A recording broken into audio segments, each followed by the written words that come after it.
Welcome to the East Bridgewater School Committee meeting of January 20th, 2026. And at this time, I'll take a motion to open the meeting. Motion to open? So moved. Second.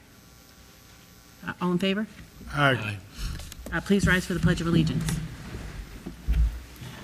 Pledge allegiance. To the flag of the United States of America and to the republic for which it stands, one nation, under God, indivisible, with liberty and justice for all. Thank you.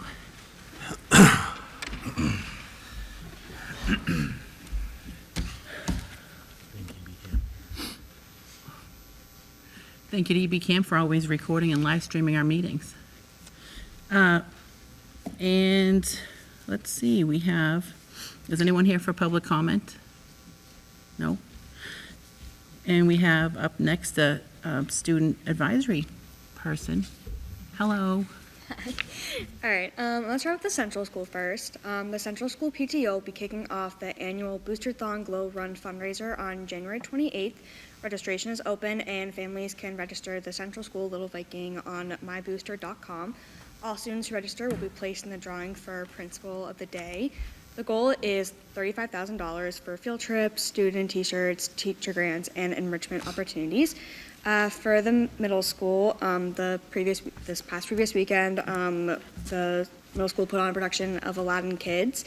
I was very lucky to be a part of that process. I was the music intern, so I was with those kids from auditions to their last show on Saturday, and I'm insanely proud of them because putting on a show at their age is fairly hard work, and I'm proud of them, and yeah. All right, and then for the high school, the second semester started today, and there's new classes and new electives being switched out. And over the past 2 weekends, the music department had two pretty major festivals. One was Senior District, which is a strictly audition-based festival that you had to get into. Auditions were, I believe, back in like November, the week before Thanksgiving. So we had students at that. And then, again, previous weekend, we had the Tri-County, which is more of a teacher recommendation festival. And that is all I have for today. Thank you. Thank you. Of course. Thanks, Ainsley. And would you like to do the principals now? Why don't I do the first couple of things, because I have guests for that, and then we'll move into the principals. Sounds Does that good. work? Sounds good. Great. Up next, we have Superintendent's Corner, Dr. Gina Perfect. Williams. So two great pieces of news to share with you this evening. The first is our girls volleyball team. I know we've attempted over the last couple of months since volleyball ended to get the team here in person. As stellar athletes as they are, they're already spoken for the winter. So it's been really hard to organize an opportunity for them to be here at the school committee meeting. But I did want to recognize them publicly, let all of you know that Michael did a fantastic job creating citations. This one is for the full team, but every athlete will have their own recognition. And I would like to read the names for you. So these are our Division IV state champs in volleyball. Isabella Abrams, Olivia Crowley, Miley Del Carmen, Riley Egan, Ayla Kingman, Julia Luddy, Olivia McManus, Jenna Oman, Diamond Pierre, Grace Sweeney, Elizabeth Willis, and Brenna Wiper. So congratulations to our girls volleyball champions, and we're looking for continued success. It's a young team, so we'll see future success from them as well. So just want to recognize them, and I'll let you see this. Michael did a phenomenal job creating that. So each student athlete will get their own recognition, and then we'll find a prominent place to display that. Very nice. Congratulations to the volleyball team. Yes, great news for them. And girl power continues. Our girls basketball team is doing really well, too. Next, I have a congressional record to share with all of you. This was shared with me, presented to me by David Hallinan. David is here in the audience with his parents and his nephew. So David, this has been almost a 3 year. Has this been 3 years? It's been 3 years. Do you want to come up to the table? Sorry, I told him I wouldn't put him on the spot, and then we don't How bite. afraid I am. So, National Custodians Day was always recognized on the federal level, or for many years it has been. David worked hard to get it recognized on the state level so that it was recognized as a Massachusetts law for recognizing October 2nd as Custodians Day. So certainly on our district level, we're making sure that those efforts are there on the 2nd to acknowledge our custodians, to show our appreciation for them. The newest piece that we have to add to our memorabilia in the school district is what David shared with me when we met a couple of weeks ago. It just so happened Congressman Lynch, they were meeting on federal floor on October 2nd, and that's when he took the opportunity to acknowledge the day in recognition of our custodians and put it into congressional record. Furthermore, though, David felt strongly that East Bridgewater was a great representation of this and wanted this to be displayed in our own school district. So, Very nice. yes. Oh, thank you. Like I said to Gina, I appreciate the opportunity to share this with all of you, members of the administration, the school committee, and especially the school custodians of East Bridgewater. I'm a school custodian myself, and so I know how much it is appreciated when people mention and say thank you for all the hard work that we do and the pride that we take in our profession. And Congressman Stephen Lynch was kind enough to express his appreciation of our position because we are essential employees. And when they gave me an official printed copy, they said, share this. And I couldn't think of a better place than East Bridgewater, where I went to school and graduated. So this is for you to share. Well, Thank you. thank you for all your hard Oh, work. you're welcome. Pretty amazing what you were able to accomplish. Thank you. And having gone through school here in East Bridgewater, I've had my fair share, and even as my children have gone through the schools, and now in this capacity, I've always had a love and appreciation for the custodial staff. And I certainly have a couple of my favorite custodians that I think somehow find a way of seeing some people who might need a little bit of help every once in a while and just find a way quietly behind the scenes to just make an incredibly big difference in all that goes on in the daily happenings of the school. And so thank you so much for your hard work, and thank you for what you've done for the community. Thank you. You're welcome. Thank you. Thank you very much.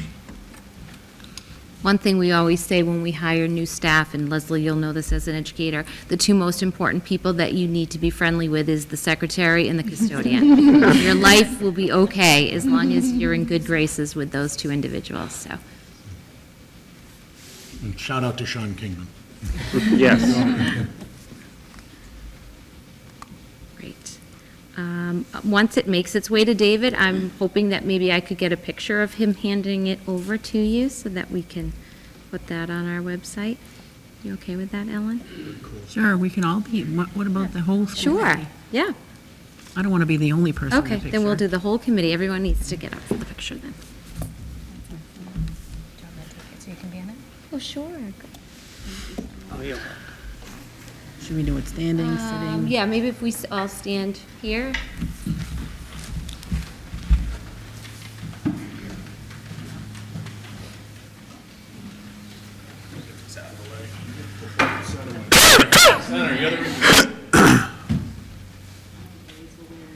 Who's over there? Are we close enough?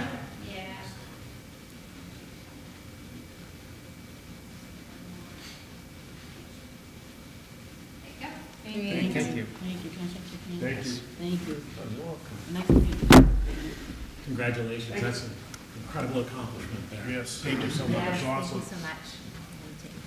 You get to display it prominently now. Oh, you're welcome.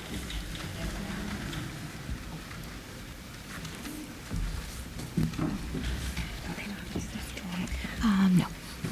Don't feel obligated to stay for the entire meeting. I know, we need you up bright and early, Mr. Hallahan. So, do you want to, I know we have students here with the principals. Oh, can I point one thing out? Yeah. So, David? David Hallinan. So before Mr. Hallinan leaves, Mr. Paul Hallinan, he's been with us for 18 years as our crossing guard. I think that's to be commended.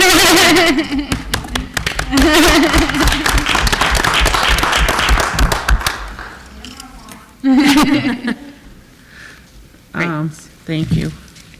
All right, I have a couple more updates, but I know Mr. Silver has students with him. Would you like to do your part of the principal's report now so they can get home and study? Got a couple chairs. Perfect. Thank you, boys, for coming tonight. We know you probably have a lot more fun or important things to do, like homework or maybe Of course not. socializing. So we were asked to talk about something that's going on in our schools, not just kind of the whole broad spectrum. So back in December, we did a career fair for our ninth grade students. We had 8 members of the community come in, and those 8 members represented accountants, respiratory therapists, physical therapists, lawyers, flight attendants, project managers from a utility company who may be here tonight. Cosmetology instructors, and our own East Bridgewater police officer, Officer Connor, with her comfort dog, and the trainer for the region. So the reason I asked these guys to come in is because these 3 gentlemen are part of our class of 2029, or our freshmen, and they'll introduce themselves in a sec. And I just wanted them to talk about their experience that they had. A big part of this, we're trying to wrap it into what's called MyCap. It's My Career in Academic Performance. It's through the state of Massachusetts. Starts, I believe, in 6th grade. And students basically do a career interest survey, and the idea is that'll follow them through their time here in hopes that we can kind of steer them in the direction that they want to go post-high school education. So I'll let you gentlemen introduce yourselves. My name's Griffin Feeney.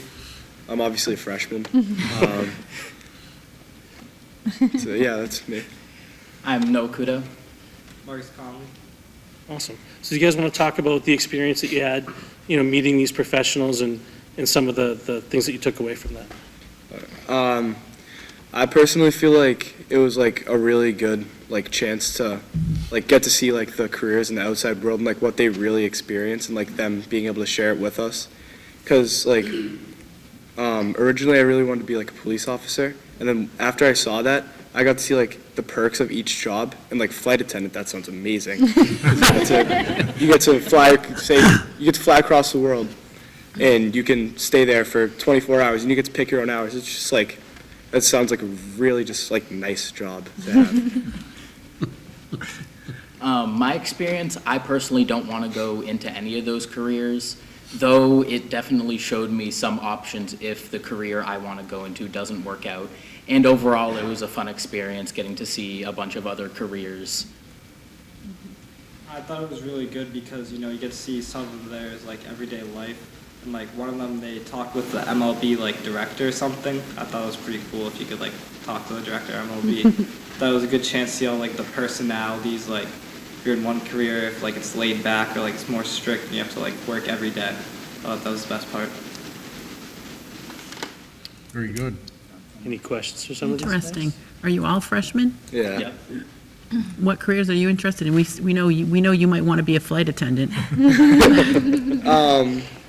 Either I want to be some sort of first responder. I don't know what part, but I think I'm enjoying. Sorry. I think being able to help people is really important, and I've always envied first responders and how brave they have to be, and and kind of how rewarding it is after you do help somebody. It's I think it's really important. I want to go into music education. Our music teachers that we have here are amazing, and I just want to be able to follow in their footsteps. Probably something hands-on, using my hands, construction, maybe the military, a doctor, something that I would be engaged in most of the time. All good fields. It's great. It is, and sometimes the career fair is just as much about learning what you don't want to do, as opposed to, narrowing the focus down. So it's great. We had a chance to listen in, and I thought that flight attendant schedule was pretty amazing myself. Yeah. But it's great. Now, were they doing it in fifth grade when you were in fifth grade, the career fair? Yeah, right, yeah. Okay, yeah. So it's great, exposure a little bit in fifth grade, I'm sure. Then as a ninth grader, you were a little bit more focused in and listening for specifics as opposed to what they brought for treats. But it's great. And how often do we do this career This fair? is the first time we've done it, so this is, we stole the model from the middle school, and it worked great. It was, the hardest thing has always been finding people to bring in, but we have tons of homegrown talent here in the town, and so we're able to kind of tap into that. And every person that came in was a parent or a family member of most of our freshmen, actually. So the hope is that we can do that again next year, maybe bring some of the same people back. It was very successful. I'm very glad that you brought it up to the high school. It's great for the kids. I think the guidance staff did a great job setting it up.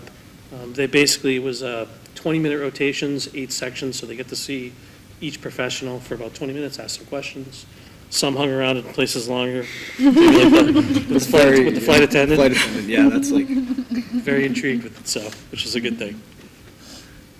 Yeah, so part of, as Mr. Silva said, the MyCap, the career and academic planning would look at, fifth, sixth graders, they start to develop those interests about what they want to do. If as ninth graders, then we have that career fair, then we'd look around 11th grade to do a credit for life. So then students are really getting into like the financial planning and what they envision and what type of salary they'd need to be making for the type of lifestyle that they envision, so, This kind of aligns with the vision of a graduate. absolutely. So is this being championed by anyone within, whether it be the district, whether it be under guidance, or how are we able to pull all of this together so we don't just do this once at the middle school and once at the high school, that we do this multiple times throughout kind of the students' time in the district? Right, so maybe 2 or 3 years ago, we had a grant for the development of the the career and academic planning grant. So we had a team of about 7, 8 of us, made up of guidance counselors and teachers. We developed a scope and sequence. So that scope and sequence is going to let us know what types of things we should be planning for, what parts of the students' grade levels they should be appearing in, and making sure that we have opportunities that all students will engage in. There'll be opportunities that maybe some students will engage in, and the ultimate outcome of that, and we're still rolling it out. This is our second year of implementation, so we're just adding things as we go instead of trying to put everything into place at once. But really, students would leave with almost a portfolio for a resume that they've built, and a portfolio of courses that they've taken, everything guiding them to that career path. So these opportunities with the career fairs are more exploration for them to get a sense of, what they might want to do. So that scope and sequence is what's going to guide our direction and ensure that they have ample opportunities from grades 6 through 12. With the hope that they, as seniors, would be spending part of their day either in college courses or interning in jobs so that they're set up on that career path before they even graduate. Did you only do this with ninth graders, or was it open to the whole high school? Just ninth graders. It was more of a numbers game in the sense that we wanted to keep the classes small enough that there was kind of that personal connection. We made sure every ninth grader got through. Some of the sophomores were angry that they didn't have the opportunity. So, but they'll get something next year as a junior, hopefully. Oh, that's at the career good. fair, so. And are we still doing the program with the police and fire? And, We are, it's very interesting, so it really depends if we have students that are interested in that particular program. We are partnering with Bridgewater State College this spring to offer 2 courses. You have about 25 students that'll be doing some in-person learning with business and intro to education. We've talked about, Dr. Williams has mentioned about with this new building project, being able to maybe roll some of our students that are in our CAD and vocational programs kind of into those kind of environments out there. So that'll be kind of work for the spring, I would imagine. We'll start making some connections, kind of go from there. And I know we had at least 1 or 2 students that graduated with their EMT Yes, we've had students that have graduated. You have to be 18, though, to run through that coursework and actually get the license. Sam was more, graduated about 3 years ago. She was the first one that went through. And at one point, I know she was on the call fire department, and I think she was on the list to be hopefully one of our next firemen in town. And then we'll still be able to do that with our kids? That's the hope. Once again, it's interest-based, so if students, if we could offer it, and there might not be any students that are interested this particular year. Like last year, we had no police academy kids, because there was just no one that showed that interest. You know, Griffith had mentioned he might want to go into law enforcement, so in 2 years from now, when he's a junior going into his senior year, if he still has that interest and we have that connection, we'll definitely work that connection with our friends at the police Oh, department. good. Thank you. Good job, men. Great. Thanks, Sean. Thank you. Appreciate it. Thank Thank you. Thanks for coming in. Thank you.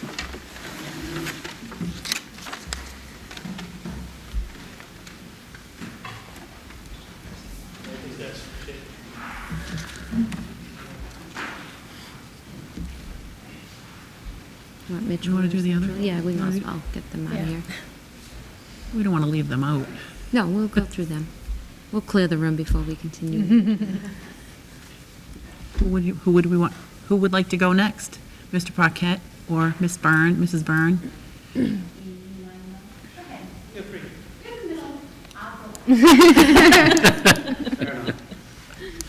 Welcome, Mr. Paquette. Hi, thank you. Now we're trying to kind of focus in on a more sort of central thing or specific element of what's taking place within our schools, and I couldn't decide whether to focus on kind of the great work we're doing with our sort of our social emotional efforts, or the great work we're doing with our academics. So, as I was thinking about it, I decided to focus on one thing, and that's how well we balance both. and I say that with sincerity because it's one of the things I'm most proud of, is that we really do balance both of those essentials at the school. Really enforcing academic rigor, presenting students with challenging academic expectations, and at the same time really caring deeply, authentically, and emphatically with their social emotional well-being. And it's an impressive task to balance that, and it's something that's, bless you, not sort of readily observable.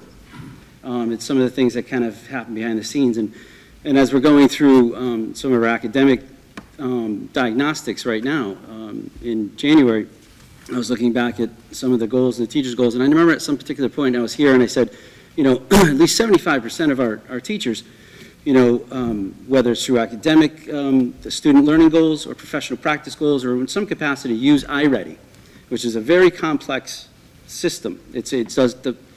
There's no ceiling to what it can really offer and its resources. They use that program and those resources in those goals, in their professional practice goals and their student learning goals. And as I was looking back at those goals and reviewing them, it's over 90% of the teachers that are using this sort of in their student learning goals or their professional practice goals, or in some capacity or in some way as a measurement of some other achievement. And for instance, I was just looking at, a third grade goal here, where 70% of students will have met or exceeded their typical growth measure as defined through iReady. And what's really impressive about the work that teachers do when they set goals such as that is the interventions, the strategies, the practices that they do on a daily basis to ensure or to see what is actually contributing to the growth in those particular areas. And here you see setting personal goals with students, teaching students ways to achieve those goals, participating in number talks, instruction in tandem with personalized learning paths, participating in small group, individualized instruction, and even those have very nuanced ways about how they're being used and implemented. And looking at another, by the end of the school year, 80% of students will have met or exceeded their typical growth. And here, that's a student learning goal, but this same group of teachers has also for their professional practice goal, looking at the effectiveness of number talks, clothesline math, manipulatives, common language, and seeing the effectiveness. How do they measure the effectiveness? Using the iReady program to see if there's advancements in those areas. And another one is really an intense focus on improving multiplication for students, how they measure whether or not how effective they are in the with the strategies that they use iReady in that measurement. So whether it's through student learning goals, professional practice goals, or in some capacity, 90% of our teachers are using this sort of at their central focus for academic improvement. And it's really impressive knowing this is a school-wide sort of focus. And it's all the more important because, after we do our diagnostics in January, these goals were set in September, right? And so you'll get these results in January. Where are they? This is a big State of the Union moment right here. Like, where are they? Where are your kiddos? What's working? What's not working? What do you intend to do? These are the conversations that are so rich. And I know, Kate and Bill, you guys, we enjoy having these conversations so much. I've learned so much from the administration of how to have these conversations with teachers so that they can be that much more effective. And, we'll be having those throughout the month of February. What did you see worked? Why didn't you think it worked? Did this work? This worked? What, really? Wow. And then it just, the buzz, the academic buzz that comes out of that is just palpable. And if you can, what we tried to do, and I feel like we do a pretty darn good job of it, is balance that sort of academic rigor with, really ensuring that the social emotional well-being and growth of our students is as important. And I think you've heard me speak of this before. A few years back, we started with trying to create what we refer to as a culture of dignity. And we had our guidance counselors, adjustment counselors, on a very systematic way and go into classrooms, all homerooms, in all grades, and teach lessons around this umbrella concept of dignity and what is the meaning of dignity, what does it mean to live with dignity, and essentially it narrows down to kind of like, really instilling to students and that this idea of this inherent self-worth, like you're worth it, and the person next to you is worth it, and this concept of worth, and what does that look like when you are sort of in relationship with others, in relationship with yourself, in your own behaviors, in your interactions with friends and strangers and adults and different people. What is that? But keeping it like this idea of, wait a second, there's worth. And if we can keep that ever present, even when they're working on these academic programs, what are we doing? Well, because you're worth it, because it's worth it. And now we even have, Officer Connor doing lessons on making good choices. Bringing in this concept of, because there's worth to it, there's value, because you're worth it. And it goes back to this umbrella concept of trying to create this culture of dignity. All the way down to, working with Mrs. Deb Dupre, and she has, character traits that she's introducing to students and the importance of these traits each month.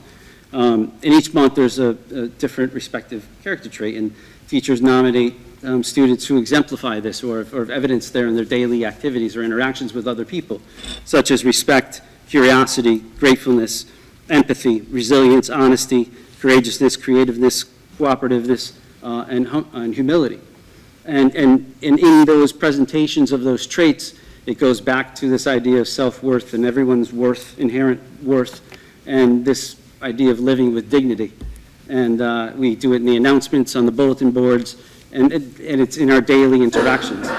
And, we bring it into the classroom, so the teachers carry into that classroom, into the conversation, into the classrooms, even when they're doing the diagnostics. It's about resiliency, it's about humility, it's about worth. And so when you step back and say, okay, what's the one thing I would want everyone to know? It's, we really do balance the two essentials that happen in a well-functioning educational institution, and that's academic rigor and self-worth or social emotional growth.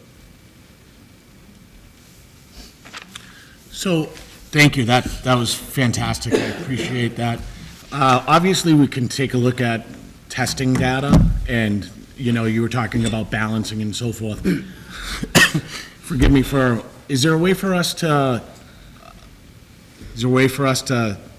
test or understand kind of how dignity or how worth, like how those two might be interconnected? Well, our best sort of touchstone so far, we've been working with specific questions in our climate and culture survey.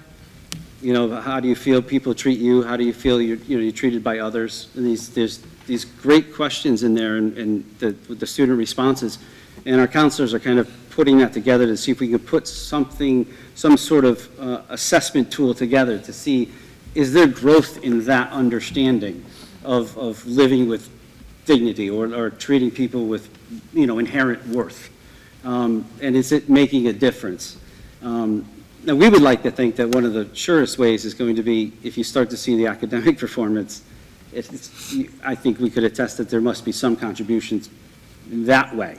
The two are so inherently connected. Sure. But they are trying to pull out something a little more tangible to say, yes, they've answered, So you have this. kind of student surveys, and then Yes. those survey results will kind of lead you down a path saying, with stronger self-worth or stronger dignity, there's a possibility that test scores will correlate. Correct, and they're using, the climate and culture survey and building off questions off of those questions and creating their own, and using those just as gauges, because it's something, you can't touch, right? It's a difficult thing to measure, but, like I said, it's really important to us, so it's nice to see that we want to see that it is making a difference. Sure. How often do you do the climate and culture surveys? Right now, we do the big one once every spring. Okay. But counselors do it periodically in the lessons when they go in. Sometimes it's, 2 or 3 questions here, 2 or 3 Okay. questions there. Sure. Just to gauge it. Thank you. Does anybody else have any other questions? Thank you. That was interesting. Thank you very much. Thanks for your hard Have a work. great night. I think a lot of times when we talk about data as part of our goals, we've even had this conversation, it's really hard to figure out how am I going to impact this data, knowing I'm not directly in the classroom. And one of the biggest proponents we see of that is those conversations. So the building principals meeting with teachers to talk about their data. What does it look like? What does it tell you? And as Mr. Paquette alluded to, this time of year, the January data is very powerful because you had data from September, which is really what they retained from last year over the summer, and that's kind of your baseline starting point. Now, January, you can see what's the progress that's been made from September to January, and that's when you really start having those conversations about, so what does the data tell you about the instruction, the groupings of students, the resources that you're using? Are you getting to this student with the skills that they need, or do you need to make some adjustments because you don't see the movement in the data? Kind of like the engagement factor that we've been talking about. Exactly. So when Mr. Paquette, merges the two, two of the things that stand out to me most are the sense of belonging and the engagement. Because if you don't feel like you're part of that community, then inherently you don't feel engaged. You're not engaged, then you're not taking in any of the instructions. So, they go hand in hand, and maybe we need to do it more often as far as the student success surveys. We're going spring to spring, but maybe to Mr. Paquette's, mentioning on a district level, maybe doing more of a periodic check-in just to see, are we pushing that needle? Are we moving that progress with efforts? And being more deliberate in what are our efforts in those areas to move it. So, I just have one question for Mr. Paquette. So since you've been doing all of this, have you noticed any changes yet, or is it too soon to see any change or anything? Yeah, I mean, right now it's all anecdotal, but it is palpable. There is a, like, for instance, every year, you're hoping to hire new people here or introduce new people to the school. And I know this is a strange anecdote, but over the years that people are coming in, more and more people are commenting like, this place feels good. This feels like a good place. It's something as simple as that, where it's it's validating. It's a little thing, but it's validating. When we first started these, we saw our numbers kind of drop in the climate and culture survey, and I remember being so bummed, like, wait, we worked so hard, but someone reminded me, like, you're now introducing them to be aware of it, and now they're looking harder, so the questions become more authentic, and so now you've got your base, and then you can build off of this. So it wasn't, necessarily, it shouldn't have been something that was disappointing. It was something, wait, yeah, we are affecting them, even in that little bit, and having them even start to think about it in a different way, or to think about it, is a cool thing. So anecdotally, for sure, you can feel it, and you try to sustain it. But yeah, that's what we have. I would say Thank you. yes. Thank you. I think it's good for the kids to talk about these things and learn about them, because they may not know what all these things mean. I think it's good. Thank you. I'm curious to see how it progresses. Absolutely. Mrs. Barron?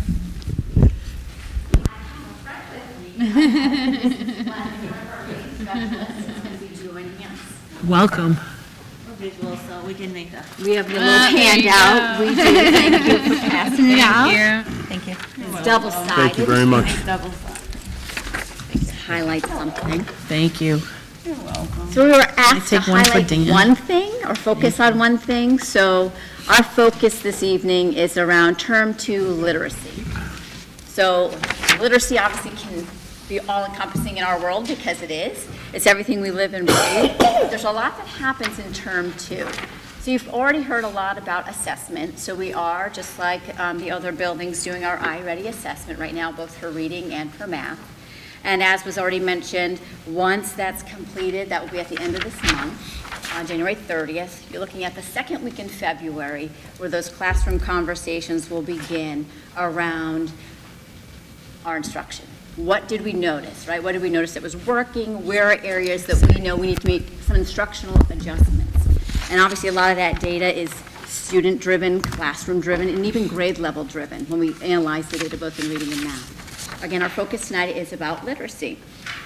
So as we jump into that and we get that new set of data and we help inform our instruction, also our tiered groups and supports, we also look to make sure that our whole building is abuzz, right? Building curiosity, building vocabulary, and we're really about common experiences. So when we think about things that we like to do together as a whole, both from pre-K all the way up to grade 2, we need to be really strategic and thoughtful about it. And so, Mrs. Fleming, if you'd like, do you want me to keep going or do you want to lead into World Read Aloud Day? I can. Go for it. All right. Here we go.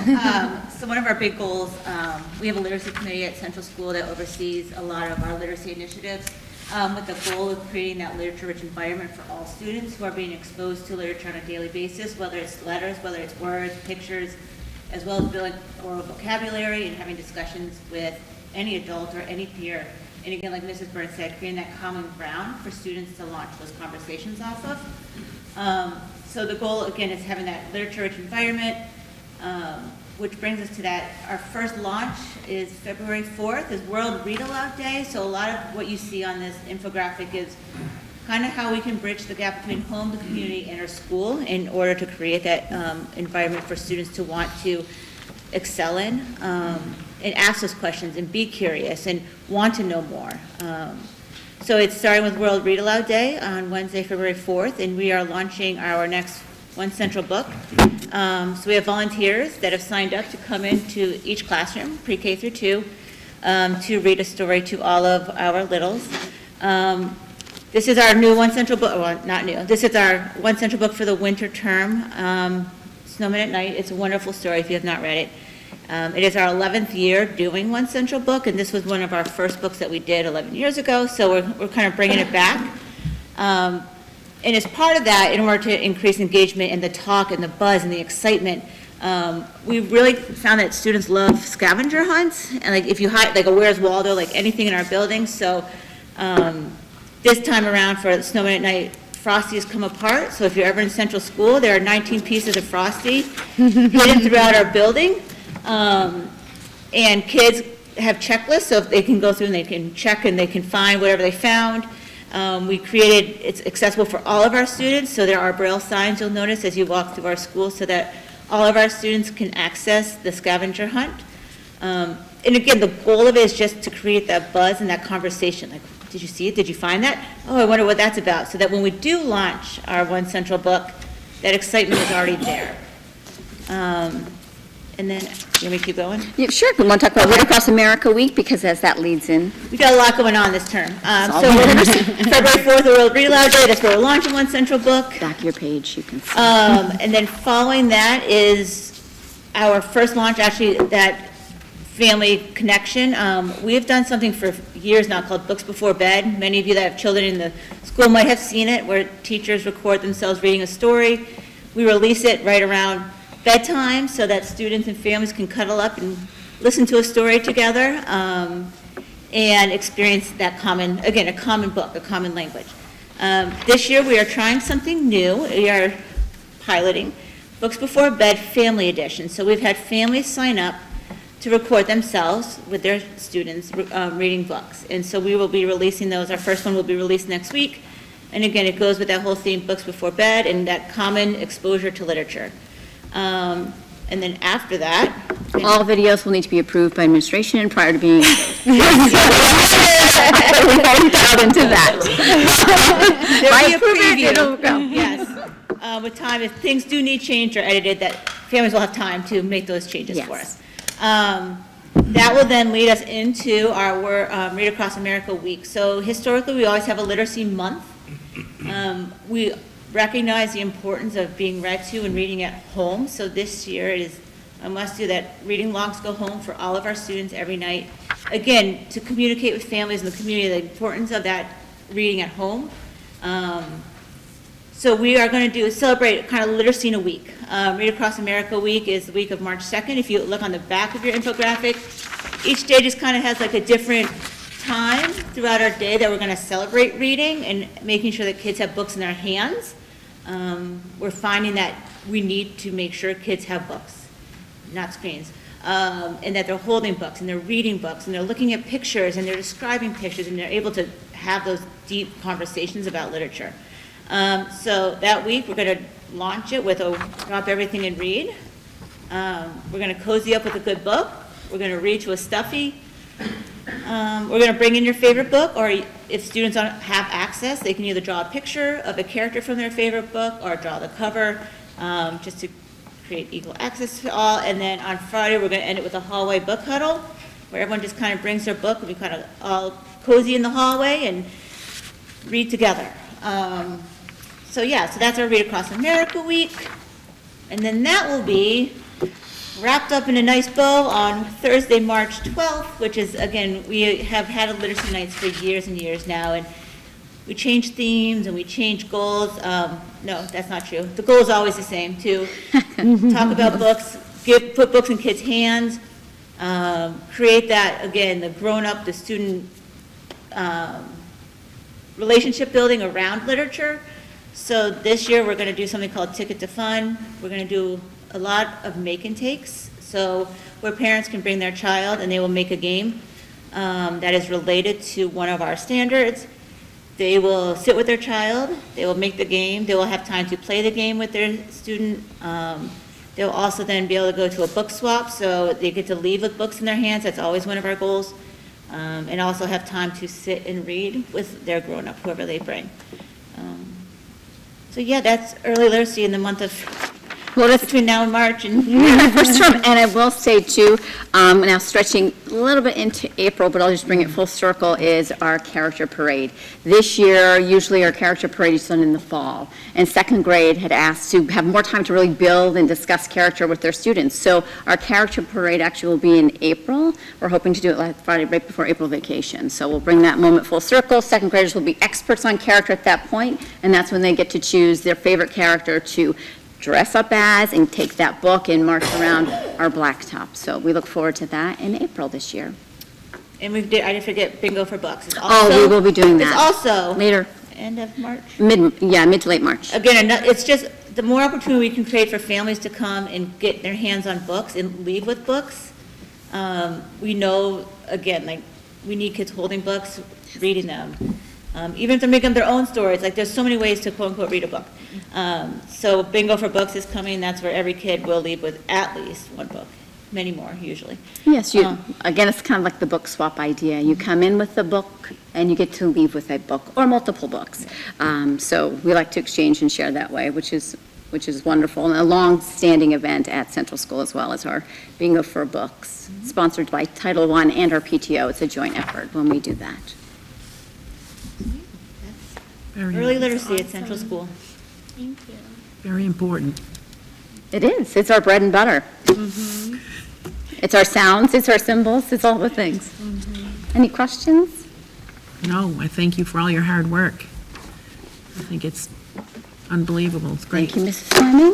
Mrs. Roche, our other reading specialist, was unable to join us this evening, but Grateful for the sidekick. Thank you so much. Thank you so much. Mr. break out Silver, the Mr. song for Puckett. Mrs. Byrne, for all your hard work. I have found the hat and the scarf already in the building, so I'll continue to. Excellent. Mark those off.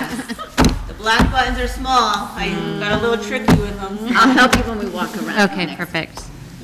Thank you.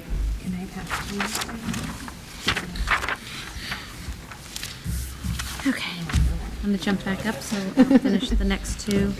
Sure. Okay, so I just have two more things under my corner. One is the Central School Building Committee update. You'll notice in your packet was the schedule for our construction management at risk services. Initially, we had 10 firms that submitted proposals, and all 10 were eligible, 9 only ended up going forward for an interview. So in your packet, you see the schedule from last Thursday and Friday. Mr. Shea and I were at a department head meeting at the town hall, and I said to the group, I was in this room last week for sunrise on 2 days, which I can honestly say I've never been in the town hall for sunrise. So, but we had interviews straight through, starting at 7 in the morning. Every firm was well qualified. You know, I felt like I was definitely out of my element at times, and Mrs. Byrne and I had some time to have conversation afterwards, and, you know, what we're looking for certainly is a little bit different than what our facilities director is looking for, or our OPM, or our architect. I think we're looking at this as this is somebody that we are going to be talking with daily, probably multiple times a day, and just looking for that company that we can make that connection with and we can build that relationship with. Another piece that was important to us, as Mr. Silver alluded to, is, you know, how do we engage our students? We don't want this 2+ year project to be a burden for people for those 2 to 3 years, to say, oh, we just can't wait for this project to be done because we're dealing with all these. We want it to be an opportunity that will potentially be the only opportunity in many students' lifetime as a public school student, to have this building project be something that they can be part of. So how do they engage our younger students? How can they engage our older students?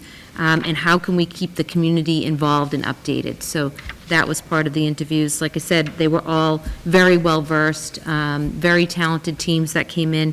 There's a 3-pronged approach that we're using to make that determination as to the company that we're ultimately going to offer the position to.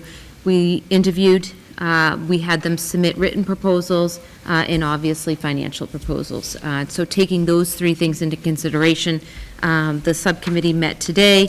We have to meet with the building committee tomorrow night, but then we'll be looking for Wednesday for us to reach out to the firm that we feel best meets our needs. So I don't know if you have any questions about that process. You said 9 showed up. Who was the one that didn't show up? Oh, you were going to ask me that, Mr. Danielson. It was.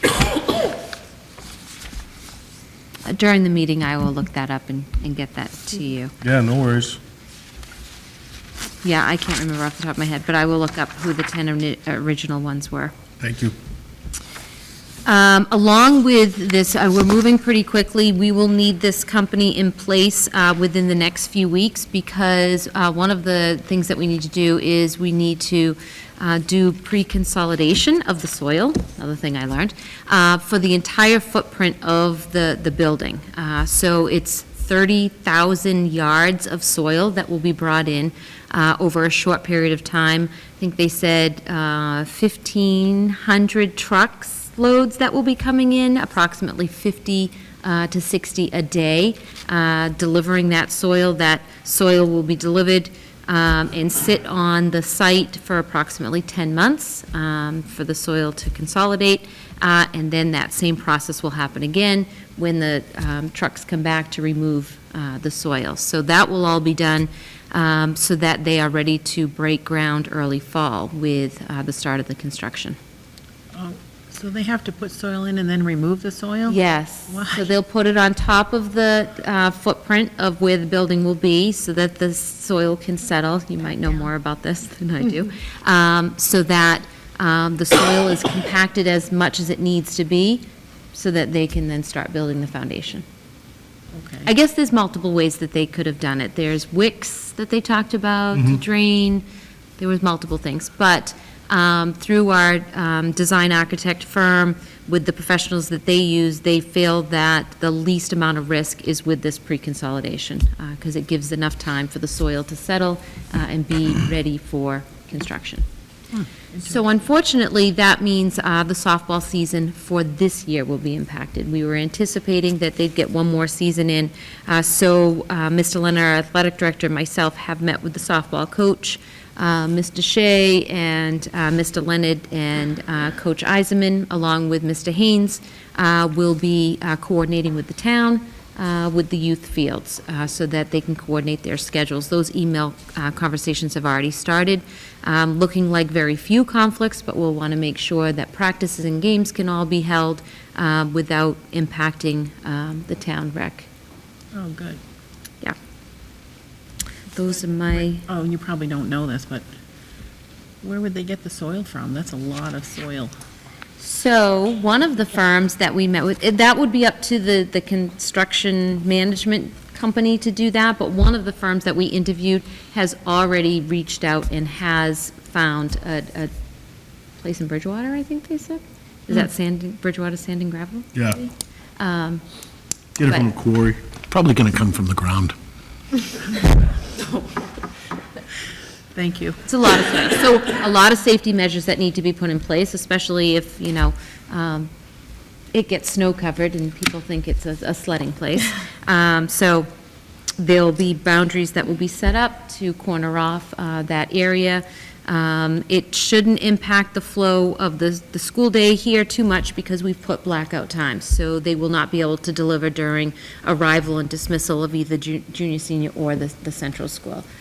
So we're trying to create plans for as least amount of impact as possible. Thank you. You're welcome. Any other building committee or building project questions? Great. And then lastly, and I won't spend time going through it, but I wanted to put it in your packet just to kind of share with you where I'm at right now with my entry plan and what the next steps are. So in your packet are the overarching themes that came out of my stakeholder meetings. As I may have mentioned to you before, a little over 50 stakeholder meetings that were held between myself with students, parents, teachers, administrators, town department heads, community members. And so in your packet, you'll see the breakdown of the transcripts and the themes that came out by stakeholder group. But then the top page is taking all the feedback from those 6 groups and what the overarching themes were. So now, the next thing that I will be doing is I will be putting an entry of finding plan together for all of you, and I will share that with you. And then we will move into the development of the strategic plan. So with the development of the strategic plan, a message will go out to all stakeholder groups. I'll be looking for approximately 20 to 25 people representing staff, administration, community, parents, as well as some student representation. Looking like we'll be meeting between February and June with the expectation that we'll meet once a month, about 2.5 hours a month. I have a consultant that I've been speaking with that many area superintendents have used that helps to set that plan up and help coordinate the efforts. But this committee will really be using these themes and making determinations about what we want on our strategic plan as we go forward. Maybe for the next 3 years, could possibly be 3 to 5 years, depending on the initiatives and how much time we need to get through those initiatives. But then by July 1, I would be presenting to the committee our strategic plan for the years forward. So that's the plan. Any Excellent job. questions about that?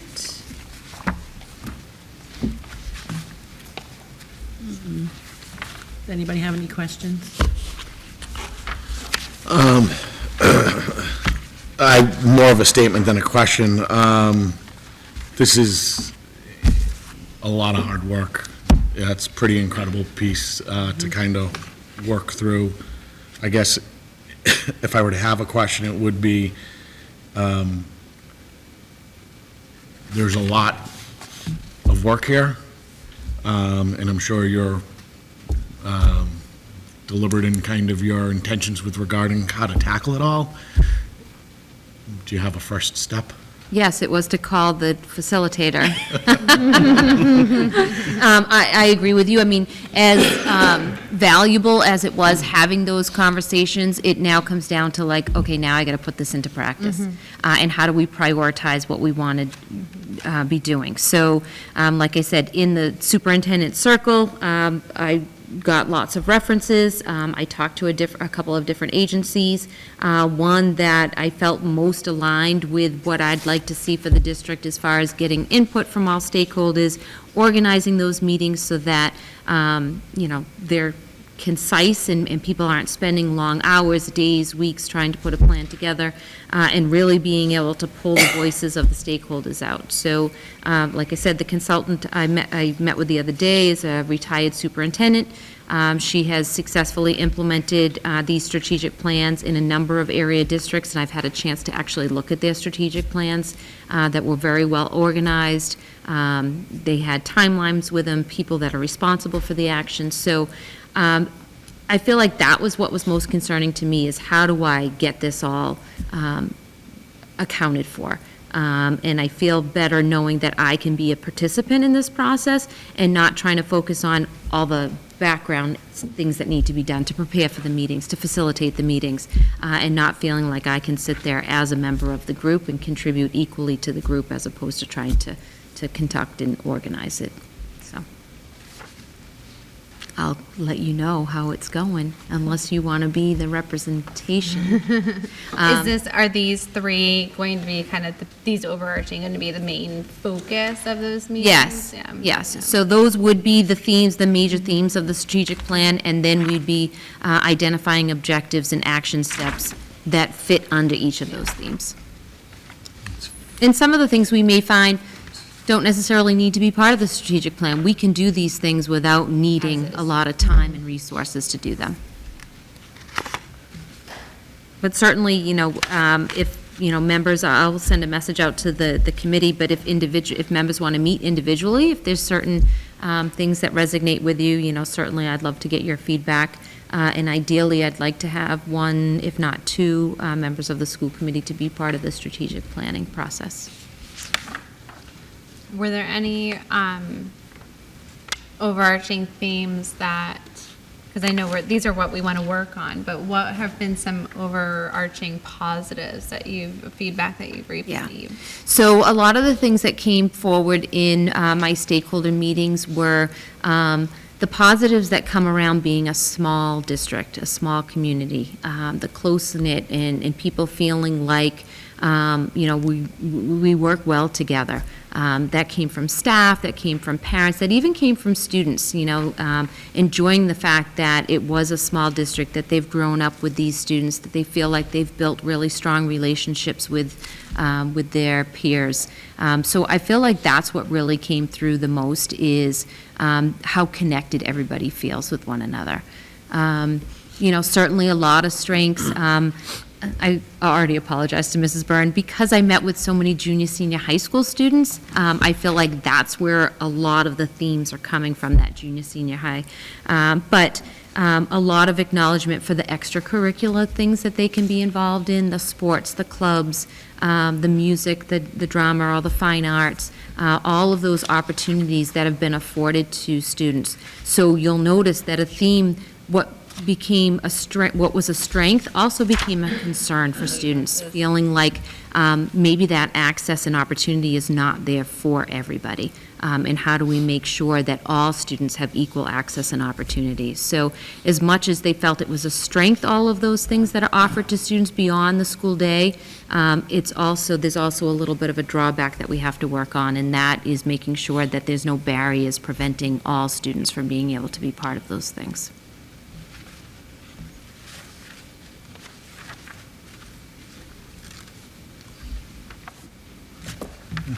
It's a lot of great information. Yeah, so this is all strictly the stakeholder meetings. So what will be added to this is some of the data that we have around attendance, discipline, our student success surveys, our academic data, because that will need to get folded into this as well. And I know they're still sitting over there. I'm sure you've shared this with the building principals. Yes, we How open have they been to receiving the information?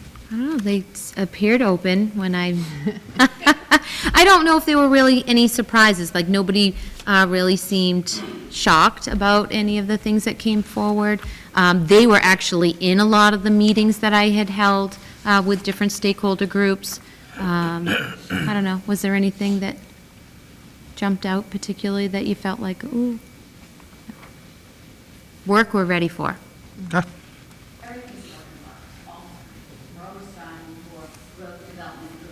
That's the last work all the time. Good job. Thanks for all your hard Not work. done yet. Thank you. That's all for me.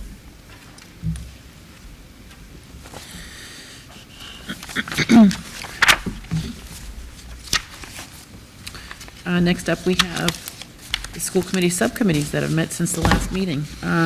Budget subcommittee, Peter, are you on that? I'm on that one as well, yes. Take it away, Peter. I thought we had that was, geez, a couple of weeks ago now, that we had our first budget subcommittee, and we have another one coming up next week, is it already? This Friday. Mr. Shea did, as always, a very good job of kind of sharing where we're at in the budgetary process and the ramifications with regards to what the town has requested from all of the departments with regards to funding for next year. So although it's early, I think we've got an incredible foundation for budget.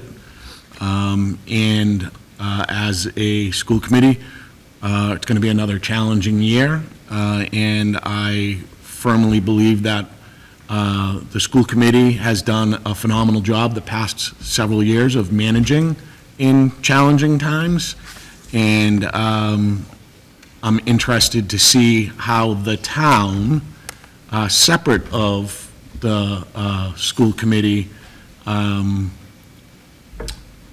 they're able to adapt as well as the school, as far as the school committee has on our budgetary side of things.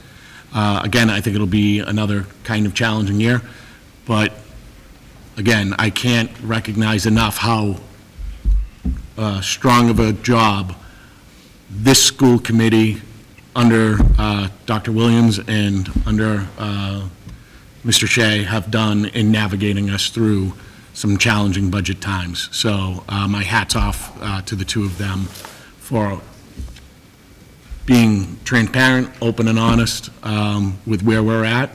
And I think it's up to the school committee to back what we need to back to make sure we're providing for, you know, our responsibility to the students for the town. So I'll leave it at that.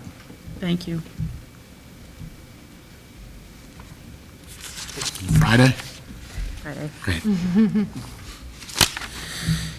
And we had a meeting for the standing committee for school committee goals. We went over those. Dan is not here tonight. We ended up reverting back and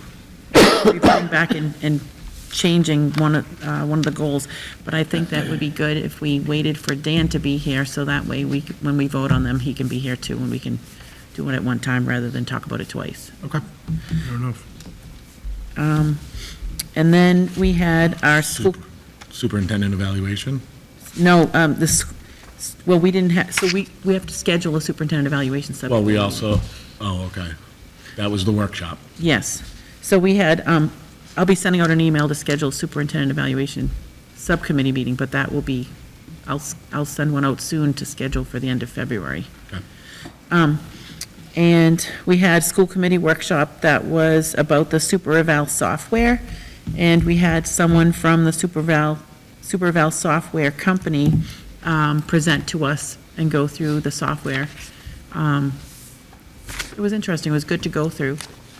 Does anybody have any comments that they would like to say about it? We should also have, everyone should have received an email. Yes. With their account info. Yes. ready to go. Have you all received an email? I have. Aaron, did you? Yes. Oh, good. Okay, good. Thank you.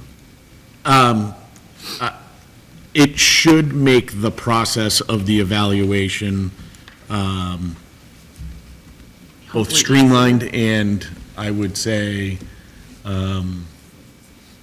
manageable.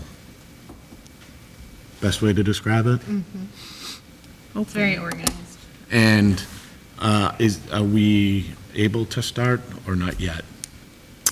Probably not yet. Not yet. So off the top of my head, I don't know what the date is, but once we hit that date and then I unlock for you to see all the evidence. And I would say the recommendation would be to not wait until the end, and if you have data that you'd like to, what was the date on that? Were It they might not be in tentative? here. Some of the dates. I don't think we discussed a date. No, No. I didn't look at the list. I have to go back. Right, if we work backwards, we know that we wanted to have it completed by that May, April It 14th, has to be done before. April 14th? I believe so. Okay, so then I think it was like a March date that I needed to Be done. be done.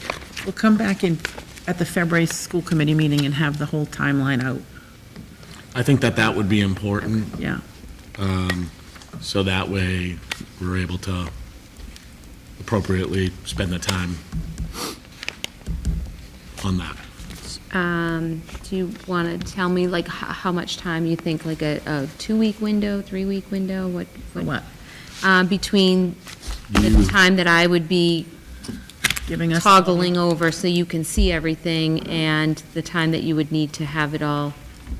I want to give you, the committee enough time to go So- through my evidence. Usually the committee needs about a week, at least including a weekend, to give them time to be able to do it. So, I would say 2 weeks. okay. Any longer than that, and it won't get done, any shorter than that, and it's. Might not get it done. might not get done. Okay. at least 2 weekends. Right, and there might be a way, I'll reach out to David at Super Eval. I mean, I have no problem with it being open, so you could go in and see the evidence that's already been And I- submitted. I just couldn't open it up to you until all the competencies had been attached to the evidence. But as long as you don't mind seeing that it might keep shifting into different areas, once I attach the competency, it might Yeah, shift it. and I thought that in the past, when we had gone through the Super Eval software, that you would be able to put things in going forward, and then we would be able to see them, and we could work on ours at the same time. You had made the comment in that, and I think he was going to look into whether or not it could carry forward into 27. Yeah, okay, so I have not heard back. The only thing I've heard back from him about was the emails, having everybody's emails set up, but other than that, I I have. remember he said he was going to talk to his tech Oh, department to just see. to know it if my new goals could go in before this process is over? Is that what the question was? If the 26, 27 goals could be entered in Correct. before the 25, 26? Or data that is pertinent to, not that you even have 27 goals. Right. I mean, we do, but if that could be part of that as well going Mm-hmm. forward. All right, so for the next meeting, I'll plan to have a tentative timeline, making sure to give like a 2-week window between the time that the date is available and the time that you'd be looking to have your evaluations completed. And then the final timeline would be done before any members change over with the election. Yeah, and the Super Val Subcommittee just needs to have about a week to be able to meet afterwards, after the individual school committee members. So you got to back it off another week Yeah, from the end. That's what I remember. and then we just have to have enough time for someone to meet with you before we go for our open meeting, but we can talk about that. We can Okay. iron out the timeline before the next meeting.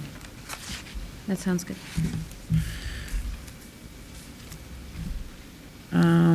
Next up, we have Mr. Shea, Business Financial Update. Great. Thank you. So I handed out 3 pages tonight. The first one should be familiar to you. I haven't changed the format, I've updated the figures. The first part is the total budget that's managed by the school committee, including non-salary, salary, and busing. Those 3 lines total a negative balance of $1,576,000. But when you take into account the school choice revolving that we included in the budget, the busing fee revolving, and the circuit breaker revolving, I am projecting out a positive balance in our budget of $202,267. That number's been pretty consistent with the prior 2 school committees, so that is good news. Down in the middle section are just to show you the different categories and the balances in each of those categories. Those really have not changed much either. The per pupil services has stayed pretty consistent, which is always great news. That's transportation, our special ed tuitions, and other special ed services. So that not growing is good news.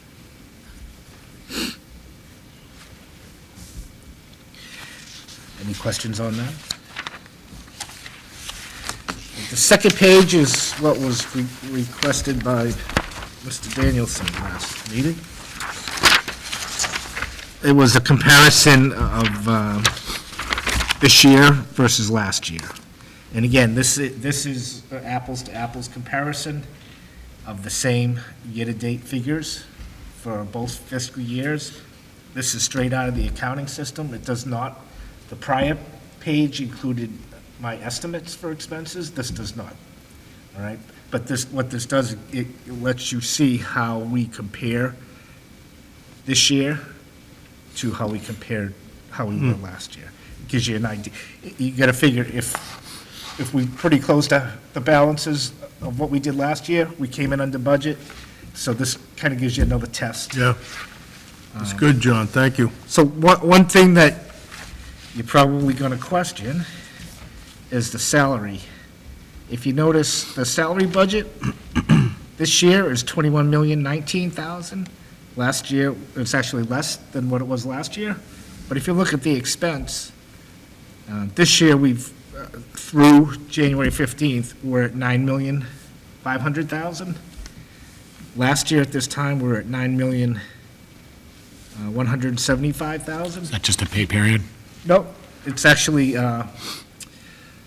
so fiscal year '25 was year 2 of 2 of the $300,000 in ARPA funding.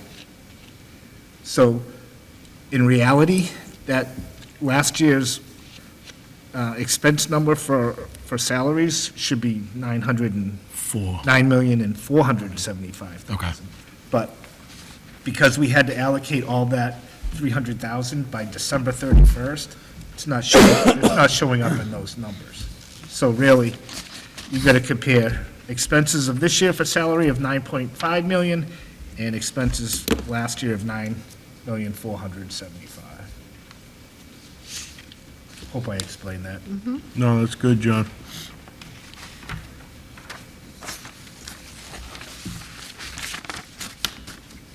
Any questions on that?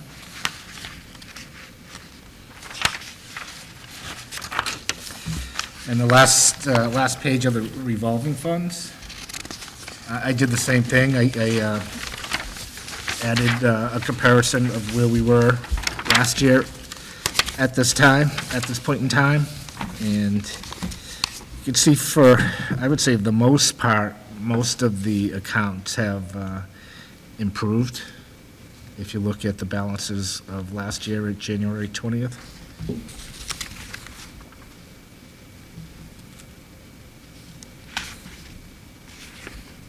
So I think we're doing well.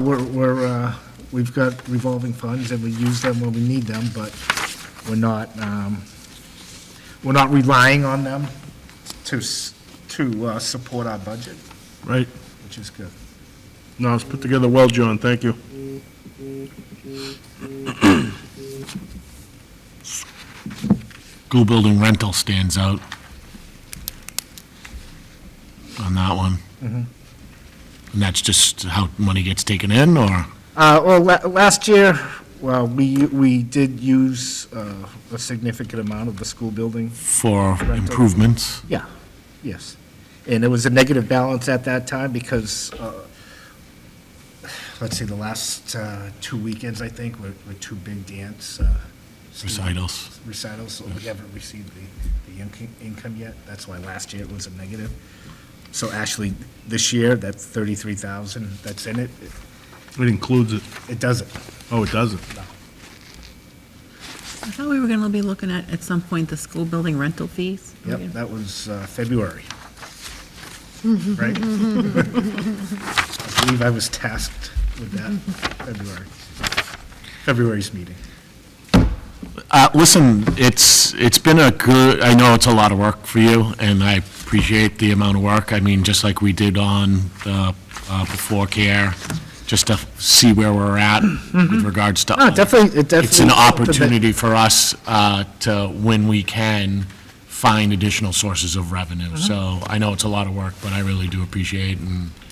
It's definitely something that should be done every year or every year. 2 years. Yep. And is the plan to stay with the same categories, like nonprofit versus for-profit or whatever?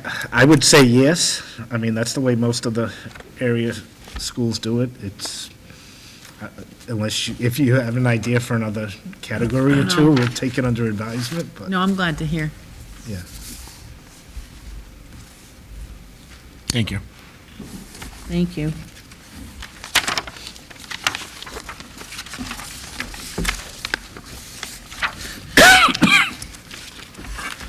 Thanks, John.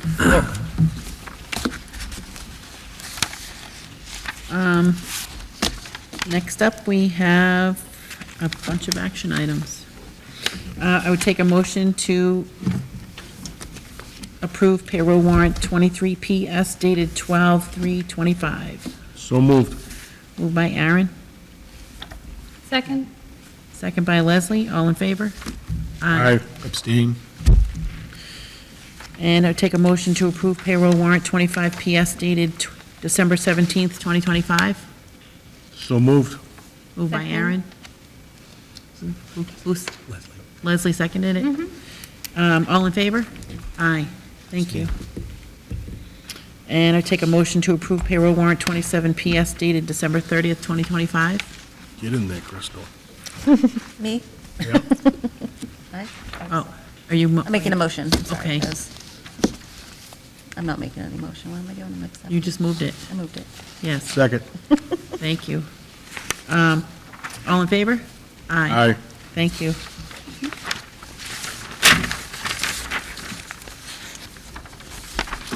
I take a motion to approve accounts payable warrant 26V dated December 24th, 2025.